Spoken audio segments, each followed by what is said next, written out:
गुरुदेव भगवान की जय। प्यारे कृष्ण कन्हैया लाल की जय। ईशादी 9 उपनिषद में से शंकर भाष्यार्थ।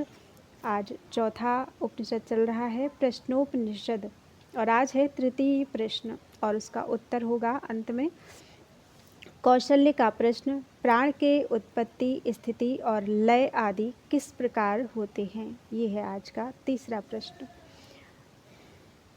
अथ हैनं कौसल्यः च अश्वलायनः पप्रच्छ भगवन् कुत एष प्राणो जायते कथम् आयात्यस्मिन् शरीर आत्मानं वा प्रविभज्य कथं प्रातिष्ठते केनोत्क्रमते कथं बाह्यम् अभिधत्ते कथमध्यात्ममिति।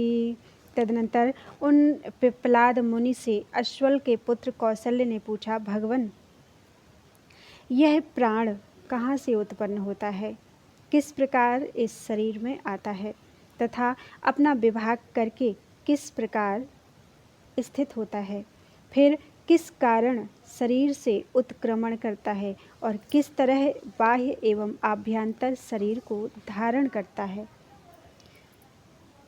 तदनंतर उन पिप्पलाद मुनि से अश्वल के पुत्र कौशल्य ने पूछा, पूर्वोक्त प्रकार से चक्षु आदि प्राणों अर्थात इंद्रियों के द्वारा जिसका तत्व निश्चय हो गया है तथा जिसकी महिमा का भी अनुभव हो गया है, वह प्राण संहत सावयव होने के कारण कार्य रूप होना चाहिए। इसलिए हे भगवान, मैं पूछता हूँ कि जिस प्रकार का पहले निश्चय किया गया है वैसा यह प्राण किससे, किस कारण विशेष से उत्पन्न होता है तथा उत्पन्न होने पर किस वृत्ति विशेष से शरीर में आता है, अर्थात इसका शरीर ग्रहण किस कारण से होता है और शरीर में प्रविष्ट होकर अपने को विभक्त कर अपने अनेकों विभाग कर किस प्रकार उसमें स्थित होता है, फिर किस वृत्ति विशेष से इस शरीर से उत्क्रमण करता है और किस प्रकार बाह्य यानी अधिभूत और अधिदेव विषयों को धारण करता है तथा किस प्रकार अध्यात्म देहेंद्रिय आदि को धारण करता है,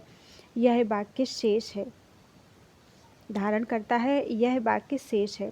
कौशल्य द्वारा इस प्रकार पूछे जाने पर पिप्पलाद मुनि का उत्तर, तस्मै सहोवाचाति प्रश्नान् पृच्छसि ब्रह्मिष्ठोऽसीति तस्मात्तेऽहं ब्रवीमि। उससे पिप्पलाद आचार्य ने कहा, तू बड़े कठिन प्रश्न पूछता है, परंतु तू बड़ा ब्रह्मवेत्ता है, अतः मैं तेरे प्रश्नों का उत्तर देता हूँ।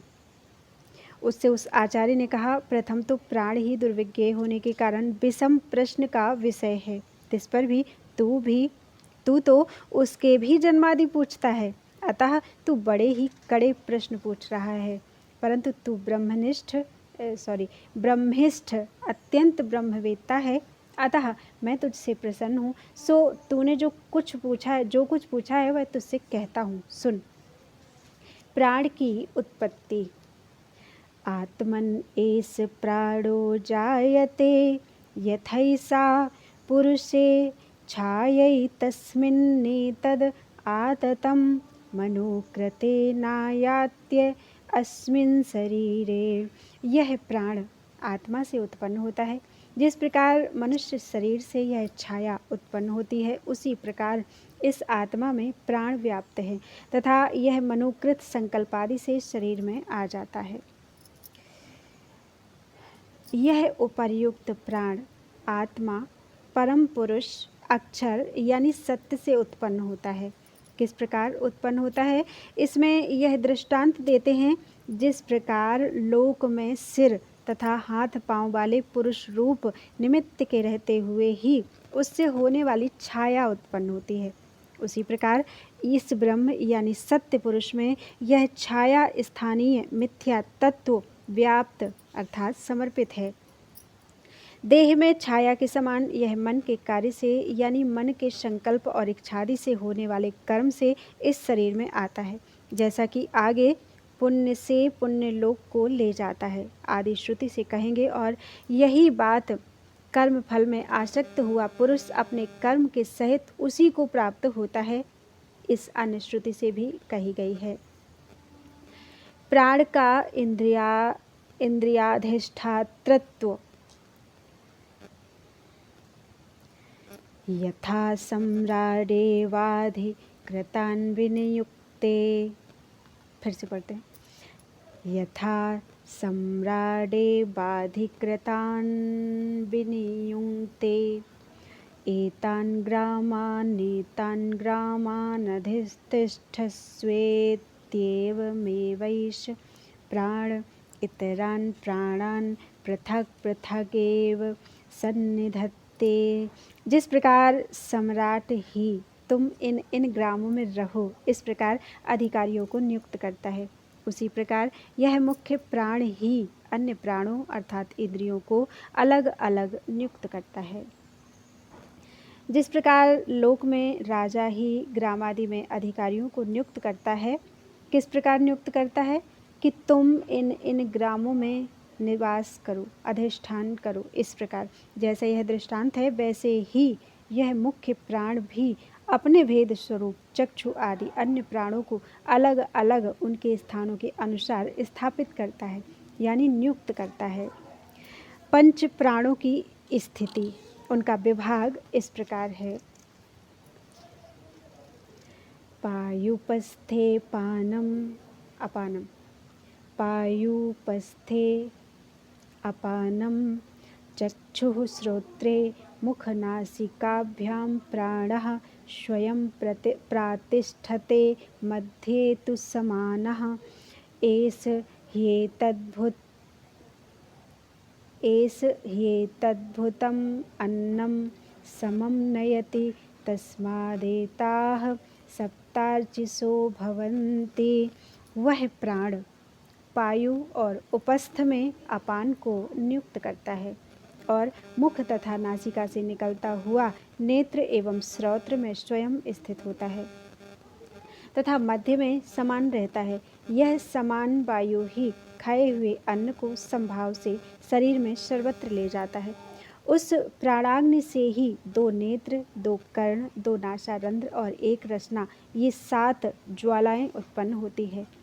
यह प्राण अपने भेद अपान को पायुपस्थ में अर्थात पायु मीन्स गुदा और उपस्थ मीन्स मूत्रेंद्रिय में मूत्र और पुरीश अर्थात मल आदि को निकालते हुए स्थित करता यानी नियुक्त करता है तथा मुख और नासिका इन दोनों से निकलता हुआ सम्राट स्थानीय प्राण चक्षु श्रोत्रे, चक्षु और श्रोत्र में स्थित रहता है तथा प्राण और अपान के स्थानों के मध्य नाभि देश में समान रहता है, जो खाए और पिए हुए पदार्थ को सम करने के कारण समान कहलाता है। क्योंकि यह समान वायु ही खाई पी वस्तु को अर्थात देहांतरवर्ती जठरानल में डाले हुए अन्न को समभाव से समस्त शरीर में पहुंचाता है।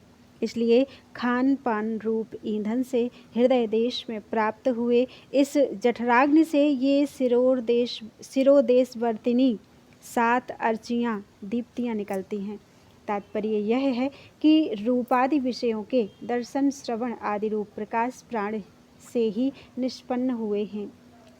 लिंग देह की स्थिति, हृदयेश आत्मा अत्रैतदेकशतं नाडीनां तासां शतमेकैकस्यां द्वासप्ततिः प्रतिशाखा नाडी सहस्राणि भवन्त्यासु व्यानश्चरते। यह आत्मा हृदय में है। इस हृदय देश में 101 नाड़ियाँ हैं, उनमें से एक एक की 100 शाखाएँ हैं और उनमें से प्रत्येक की 72 हजार प्रति शाखा नाड़ियाँ हैं।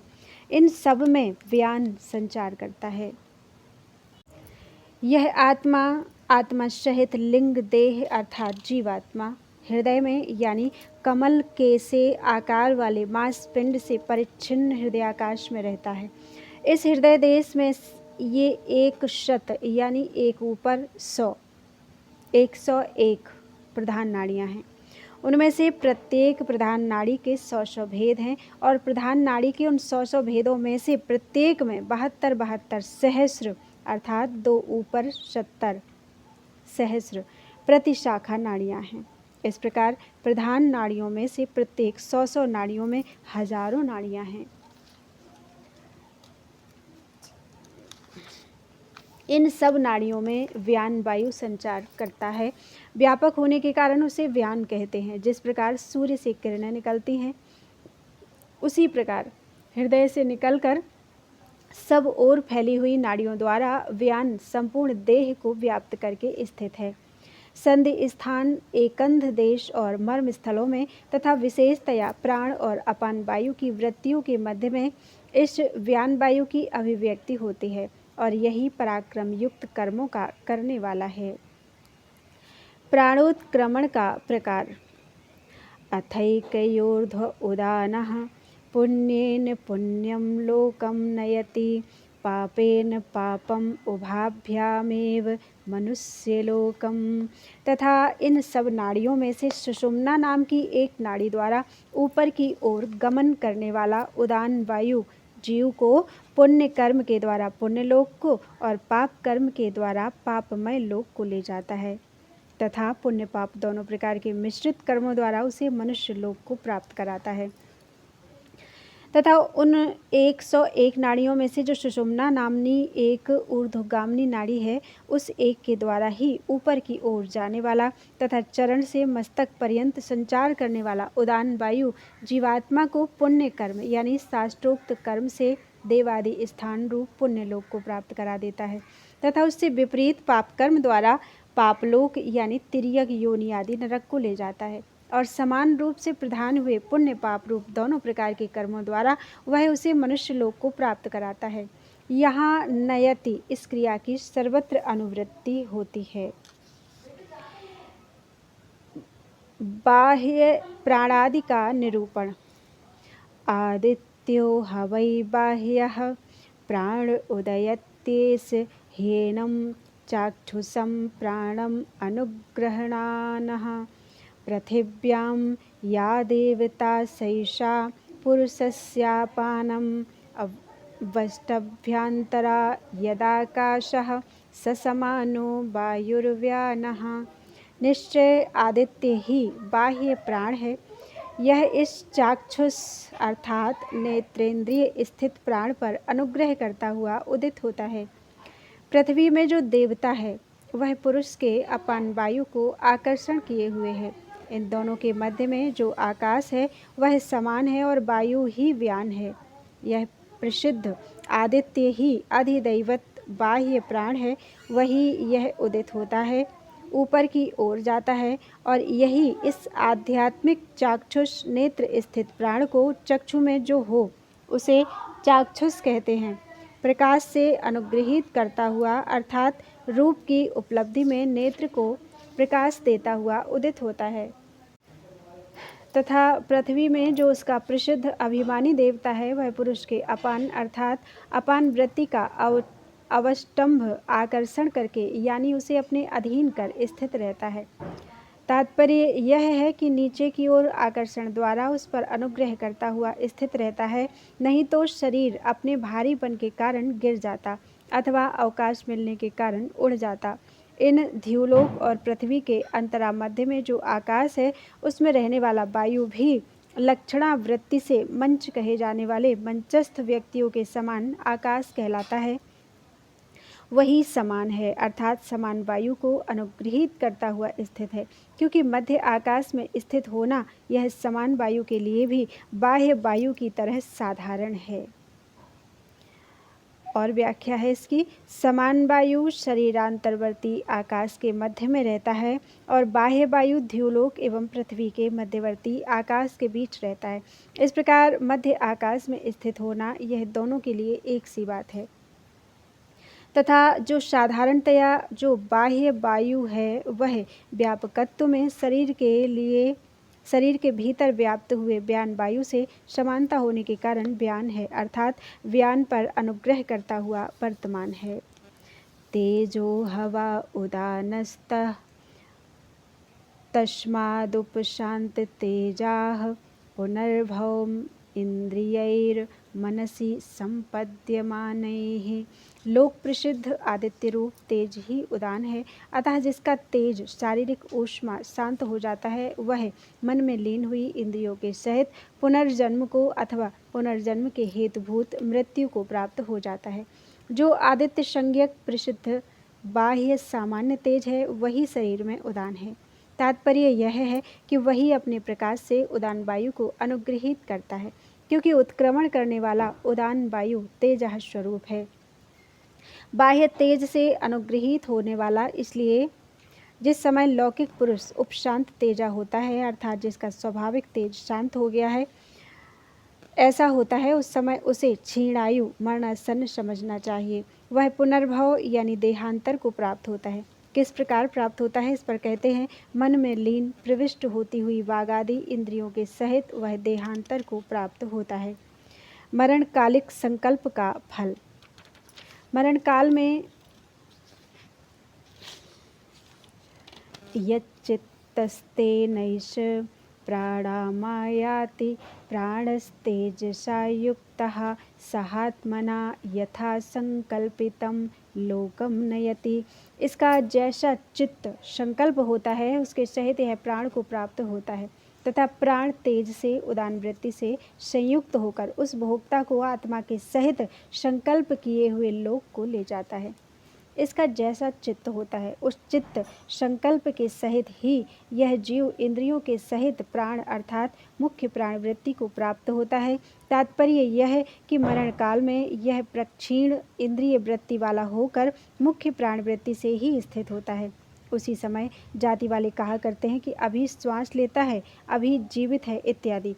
वह प्राण ही तेज अर्थात उदान वृत्ति से संपन्न हो आत्मा भोक्ता स्वामी के साथ सम्मिलित होता है तथा उदान वृत्ति से संयुक्त हुआ वह प्राण ही उस भोक्ता जीव को उसके पाप पुण्यमय कर्मों के अनुसार यथा संकल्पित अर्थात उसके अभिप्राय अनुसारी लोकों को ले जाता प्राप्त करा देता है।